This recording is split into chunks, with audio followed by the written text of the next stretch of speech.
Okay sir. ఏంటి sir Telangana నుండి మీరు ఇప్పుడు మహానాడుకి రావడం జరిగింది కడప. అసలు రావడానికి గల ప్రధాన కారణం ఏంటంటారు? నా దేవుడు ఎన్టీ రామారావు గారు కాబట్టి నా దేవుడు ఎన్టీ రామారావు గారు కాబట్టి ఆయన గారే ఈ పార్టీ పెట్టారు కాబట్టి నా బాస్ సీఎం గారు ఇక్కడ ఉన్నారు కాబట్టి ఓవరాల్గా 44 దశాబ్దాలుగా పార్టీ సక్సెస్గా వెళ్తుంది కదా, ఏం చెప్తారు ఈ పార్టీ కోసం, తెలుగుదేశం పార్టీ? సక్సెస్గా అవ్వాలని పెట్టారు, సక్సెస్ అయింది, సంతోషం. సక్సెస్ అయితే సంతోషమే కదా. కార్యకర్తలు కూడా అధిక ఉత్సాహం వచ్చింది. కడప కాదు, చుట్టుపక్కల జిల్లాలు మొత్తం దద్దరిల్లుతారు. అంటే కడప అంటే వైఎస్ఆర్ ఫ్యామిలీ కంచుకోట, జగన్మోహన్ రెడ్డి అడ్డా అని చెప్తుంటారు కదా, రాయలసీమ ప్రాంతమైనా ఏదైనా సరే. ఆయన ఎవరిది వాళ్ళు చెప్పుకుంటారు, ఆయనదే ఆయన చెప్పుకుంటారు. ఎందుకు చెప్పుకోకూడదు? వాళ్ళ నాన్న చాలా చేశాడు, చెప్పుకోవచ్చు. మా నాన్న చేశాడు, ఈయన చెప్పుకోవచ్చు. ఎవరి నాన్న గురించి వాళ్ళు చెప్పుకోవడానికి ఒప్పుకుంటుంది. అంటే చాలా పార్టీలు, చాలా ప్రాంతీయ పార్టీలు ఇప్పటివరకు చాలా వచ్చాయి, కానీ అన్నీ కూడా కనుమరుగైన పరిస్థితి. కానీ తెలుగుదేశం పార్టీ ఇన్నేళ్ళుగా 4 దశాబ్దాలుగా ముందుకెళ్తుంది కదా, ఏంటి ఈ పార్టీ గొప్పతనం అంటే ఏం చెప్తారు? ఆంధ్రప్రదేశ్గా ఉన్నప్పుడే ఏ పార్టీ కూడా లేకుండా తుడిచిపెట్టుకుపోయినాయి. కాంగ్రెస్ పార్టీ అసలు మర్రి చెట్టు లాంటి కాంగ్రెస్ పార్టీ సున్నా అయిపోయింది. కనుక ఇది మా పార్టీకి, మా దేవుడు పెట్టిన పార్టీకి మామూలే. మీరు ప్రస్తుతం ఏ పార్టీలో కూడా లేరు, తెలంగాణలో మళ్ళీ టీడీపీ యాక్టివ్ అవబోతుంది అంటున్నారు. టీడీపీలో జాయిన్ అయ్యే అవకాశం ఉందా మీరు? అంటున్నారు కదా, నేను దాని గురించి ఏం మాట్లాడను. అంటే చెప్పు, మాట్లాడతా. ఒకవేళ అయితే టీడీపీ పార్టీ యాక్టివ్ అయితే మళ్ళీ జాయిన్ అవుతారా టీడీపీ? అది బాస్ ఆదేశం ఉండాలి. పిలిస్తేనే జాయిన్ అవుతారా? పిలిస్తే జాయిన్ అవడం, నేను జాయిన్ అవడం పార్టీ నాది. ఇగో షర్ట్ కనపట్లే, పార్టీ నాది. అన్నా మీ పేరన్నా? నా పేరు వాసాల సంపత్. ఎక్కడి నుండి వచ్చారన్నా? మేము చెన్నూరు మందమారి నుంచి వచ్చాం, మందమారి మండలం, ఓకే. తెలంగాణలో తెలంగాణ నుండి ఆంధ్ర వచ్చేసారు, కడప రాయలసీమ. ఏంటి కారణం ఏంటంటారు? అంటే మాకు తెలుగుదేశం పార్టీ అంటే ఎనలేని అభిమానము. ముఖ్యంగా నారా చంద్రబాబు గారు అంటే మాకు అపారమైన గౌరవము. అదేవిధంగా చంద్రబాబు గారు కూడా తెలంగాణలో తెలుగుదేశం పార్టీని, మేము పార్టీని నమ్ముకొని గత 20-25 సంవత్సరాల నుంచి మేము జెండా మోస్తున్నాము. మరి కావున ఇక తెలంగాణలో కూడా చంద్రబాబు గారు మళ్ళీ పార్టీని బలోపేతం చేస్తారని మేము నమ్మకంతో తెలంగాణ కోసం ఏం మాట్లాడతారు అని ఇక్కడికి రావడం జరిగింది. అంటే తెలంగాణలో పార్టీ లేదు కదా ప్రజెంట్, అక్కడ చాలా పార్టీలు ఉన్నాయి. అయినా సరే మీరు ఇంకా తెలుగుదేశం పార్టీ మీదే ఎందుకు ఇంకా అభిమానం కావచ్చు, సానుకూలంగా ఉండడానికి కారణం ఏంటంటారు? అయితే ఇక్కడ తెలుగుదేశం పార్టీ అనేది ప్రతి గ్రామంలో, ప్రతి గడప గడపకు కార్యకర్తలు ఉన్నారు. నాయకులు లేకపోవచ్చు, కానీ కార్యకర్తలు ఎల్లో పసుపు రక్తంతో కలుపుకొని వాళ్ళు ఈ రోజున గ్రామ స్థాయిలో నాయకులు ఉన్నారు. కావున తెలుగుదేశం పార్టీ అంటే అంత ఈజీగా తెలంగాణ రాష్ట్రంలో మొన్న లాస్ట్ ఎన్నికలలో అనివార్య కారణాల వల్ల చంద్రబాబు గారు జైలుకు వెళ్ళడం వల్ల అక్కడ తెలంగాణలో పోటీ చేయలేదు. కానీ పోటీ చేసి ఉంటే మాత్రం ఒక 30-30 స్థానాలు ఖచ్చితంగా వచ్చి ఉండేదని మా అభిప్రాయం. మీరేం చెప్తారమ్మా? చాలా దూరం నుండి వచ్చారు పార్టీ కోసం.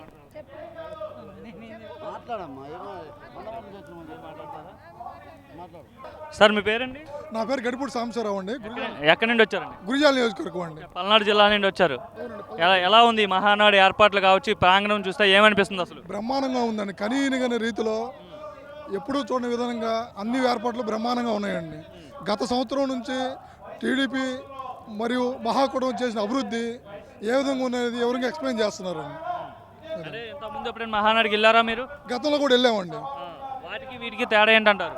గతంలోకి వీటికి తేడా ఏం లేదు కానివ్వండి, సౌకర్యాల పరంగా గతంలో జరిగిన అభివృద్ధి వివరంగా ఎక్స్ప్లెయిన్ చేయడం కానీ, ఇంకోటి కానీ, విధానం కానీ, ఏదైనా కానీ చాలా బాగుందండి. అవునండి. ఎలా ఉంది ఏడాది పాలన చూసారు కదా, ఏమనిపిస్తుంది? ఈ సంవత్సరం గత 5 సంవత్సరాల నుంచి జరిగిన పాలనని ఇబ్బందికరమైన పరిస్థితుల నుంచి బయటపడేయడానికి చంద్రబాబు నాయుడు గారి నాయకత్వంలో విశ్వప్రయత్నం చేసుకుంటా ఇప్పుడిప్పుడే మొదటి అడుగులు పడుతున్నాయండి. ఇంకా కొంత టైం పడుతుంది డెవలప్ కావడానికి. మీరు మొదటి నుండి తెలుగుదేశం పార్టీ అండి? లేదండి, నేను గతంలో 2024 వరకు కూడా నేను వైసీపీ ప్రభుత్వంలోనే ఉన్నానండి. గత ప్రభుత్వ పాలకుల పాలన నచ్చక జగన్మోహన్ రెడ్డి గారి విధానాలకు వ్యతిరేకంగా మేము చంద్రబాబు నాయుడు గారికి సపోర్ట్గా లోకల్ ఎమ్మెల్యే గురిజాల ఎమ్మెల్యే గారు మరియు శ్రీకృష్ణదేవరాయల గారికి అనుకూలంగా మేము టీడీపీలోకి గత 2004 ఎన్నికలకు ముందు రావడం జరిగిందండి.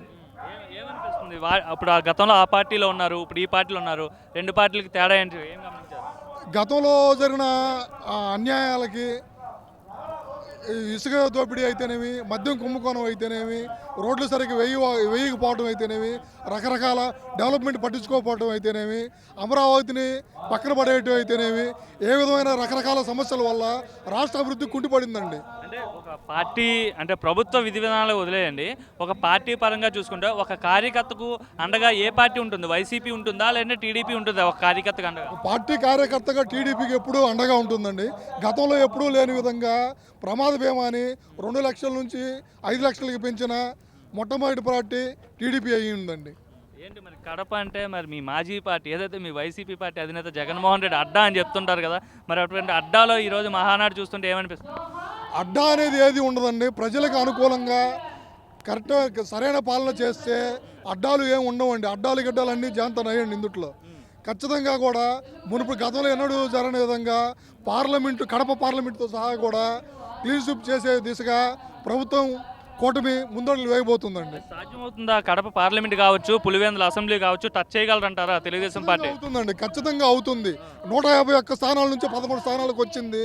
11 స్థానాల నుంచి 3 స్థానాలకు పోయే దారి త్వరలోనే రాబోతుందండి. జగన్మోహన్ రెడ్డి బలం వేరు, జగన్మోహన్ రెడ్డి బలగం వేరు. రాష్ట్రమంతా ఒక ఎత్తు అయినా సరే పులివెందుల్లో జగన్మోహన్ రెడ్డిని టచ్ చేసే పార్టీ కానీ టచ్ చేసే లీడర్ కానీ లేడని చెప్తుంటారు కదా. అటువంటిది ఏం లేదండి. సామాన్య ప్రజలు అందరూ కూడా అర్థం చేసుకుంటున్నారండి. ఎవరు ఏ విధంగా పరిపాలిస్తున్నారు, ఎవరు ఏ విధంగా ఆలోచన చేస్తున్నారు, వాళ్ళ విధానం ఎట్లా ఉంది, ప్రజలకు సేవ చేయడానికి వస్తున్నారా, సొంతగా సంపాదించుకోవడానికి వస్తున్నారా, ఒక వర్గానికే కొమ్ముగేయడానికి వస్తున్నారా, లేదా రాష్ట్రం మొత్తం బాగుపడడానికి ప్రయత్నం చేస్తున్నారా, ఈ విధంగా ప్రజలందరూ అర్థం చేసుకుంటున్నారండి. తెలుగుదేశం పార్టీ ఒక కమ్యూనిటీకి సంబంధించిన పార్టీ, వైసీపీ ఏమో బీసీల పార్టీ, ఎస్టీల పార్టీ అని చెప్తుంటారు కదా. లేదండి, తెలుగుదేశం పార్టీ అంటేనే బీసీల పార్టీ అండి. తెలుగుదేశం పార్టీ అంటేనే ఎస్సీల పార్టీ అండి. తెలుగుదేశం పార్టీ అంటేనే ఎస్టీల పార్టీ అండి. తెలుగుదేశం పార్టీ అంటేనే బడుగు బలహీన వర్గాల, అణగారిన వర్గాల పార్టీ అండి. అందువల్ల ఏ వర్గానికి ఒకే వర్గానికి కొమ్ము కాస్తుంది తెలుగుదేశం కొమ్ము కారికి అభివృద్ధికి కొమ్ము కాస్తుందండి. అభివృద్ధికి తర్వాత రోడ్లు బాగు చేయడానికి, సామాజిక వర్గాలకి అన్ని విధాలుగా కూడా అందరికీ సమాన న్యాయం చేసే పార్టీయే తెలుగుదేశం పార్టీ అండి. ఓవరాల్గా ఏడాది పాలనలో అభివృద్ధి కావచ్చు, రోడ్లు కావచ్చు, ఇవన్నీ పనులు జరుగుతున్నాయి అంటారా? 80% 90% జరుగుతున్నాయండి. ఇప్పుడిప్పుడే గత 5 సంవత్సరాల నుంచి కుంటుపడిన ఆరోగ్య వ్యవస్థని గాడిలో పెట్టి ఇప్పుడిప్పుడే కొంచెం టైం తీసుకొని గాడిలో పడుతుందండి. రాబోయే గత 4 సంవత్సరాల్లో కూడా పూర్తిగా గతంలో కనీవినడి ఎరగని ఎన్ని విధాలుగా కూడా శుభ్రంగా బాగు చేసి మళ్ళా 2029 కూటమిలో ఈ 11 సీట్లు కూడా రాకుండా చేసే పరిస్థితి ఖచ్చితంగా ఉత్పన్నం అవుతుందండి. లోకేష్ గారికి బాధ్యతలు ఇస్తా అని చెప్తున్నారు. ఒకవేళ బాధ్యతలు ఇస్తే లోకేష్ గారు పార్టీని ఇంత సక్సెస్ఫుల్గా నడపగలుగుతారా? ఆల్రెడీ అఫీషియల్గా బాధ్యత తీసుకోకపోయినా 2024 ఎలక్షన్లోనే లోకేష్ గారు బాధ్యత తీసుకొని యుగళం పాదయాత్ర చేపట్టి ఎన్నో వేల కిలోమీటర్లు ప్రయాణించి నడిచి అన్ని విధాలుగా కూడా ఆ రోజునే మేము అన్అఫీషియల్గా అనౌన్స్ చేశారండి. ఈ అన్అఫీషియల్గా అనౌన్స్ చేసినా చేయకపోయినా లోకేష్ గారి నాయకత్వం 2024 ఎలక్షన్లోనే నిరూపించబడ్డదండి. సార్, కడప గడ్డ మీద మహానాడు కార్యక్రమం జరుగుతుంది, ఎలా అనిపిస్తుంది? కడప అంటే మొదటి నుంచి ఇది వైఎస్ఆర్ కుటుంబానికి అడ్డాగా చెప్పుకోవటం జరుగుతుంది. కానీ ఈనాడు కడప ఎవడబ్బ సొమ్ము కాదు. కడప నడిబొడ్డున తెలుగుదేశం పార్టీ, చంద్రబాబు నాయుడు గారు, లోకేష్ గారుల ఆధ్వర్యంలో మహానాడు నిర్వహించి లక్షలాది మంది తరలి రావడం అనేది, అందులో ముఖ్యంగా రాయలసీమ జిల్లాల నుంచి పెద్ద ఎత్తున కార్యకర్తలు, నాయకులు తెలుగుదేశం పార్టీకి వచ్చి రాయలసీమలో మరీ ప్రత్యేకంగా కడపలో తెలుగుదేశం పార్టీ పూర్తిగా బలపడిందని, మొన్న జరిగిన అసెంబ్లీ ఎన్నికల్లో కూడా ఇక్కడ 70% సీట్లను గెలుచుకుని నిరూపించిన విషయాన్ని ఈ రోజున ప్రస్ఫుటంగా కార్యకర్తలు అత్యుత్సాహంగా ఇక్కడ విచ్చేసి నిరూపించడం జరిగింది. కడపలో పెట్టడానికి గల కారణం ఏంటంటారు? దానికి ప్రత్యేకమైన కారణం ఏం లేదు. కడపలో ఇంతవరకు తెలుగుదేశం ఆవిర్భావం తర్వాత ఇంతవరకు ఈ కార్యక్రమాన్ని, మహానాడు కార్యక్రమాన్ని నిర్వహించలేదు. ఇవాళ కడపలో అత్యధికంగా సీట్లు గెలుచుకుని వైఎస్ అడ్డాని బద్దలు కొట్టి దీన్ని తెలుగుదేశం అడ్డాగా మార్చుకున్న శుభ సందర్భంగా ఈ రోజున ఇక్కడ మహానాడు నిర్వహించడం జరుగుతుంది. అంటే వైసీపీ ఘోరం ఓటమి తర్వాత కడపలో ఈ మహానాడు నిర్వహించడానికి పట్ల చాలామంది అంటున్నారు కేవలం వైసీపీ వాళ్ళని రెచ్చగొట్టడానికి మాత్రమే ఈ విధంగా ఏర్పాటు చేశారని చెప్తున్నారు. ఒకళ్ళని రెచ్చగొట్టడానికి కాదు, మా బలాన్ని చూపెట్టుకుంటానికి. చంద్రబాబు నాయుడు గారి యొక్క నాయకత్వ పటిష్టతని, లోకేష్ బాబు గారి యొక్క ఆలోచన దూరదృష్టిని ఇక్కడ నిరూపించుకోవటం కోసమే, తెలుగుదేశం బలాన్ని నిరూపించుకోవటం కోసమే మేము నిర్వహిస్తున్నాం తప్పితే ఒకళ్ళని రెచ్చగొట్టడానికో వైఎస్ఆర్ పార్టీని ఇచ్చేయటానికి అది చచ్చిన పాము. వైఎస్ఆర్ పార్టీ జగన్మోహన్ రెడ్డి చచ్చిన పావుని ఇంకేం చంపుతాం?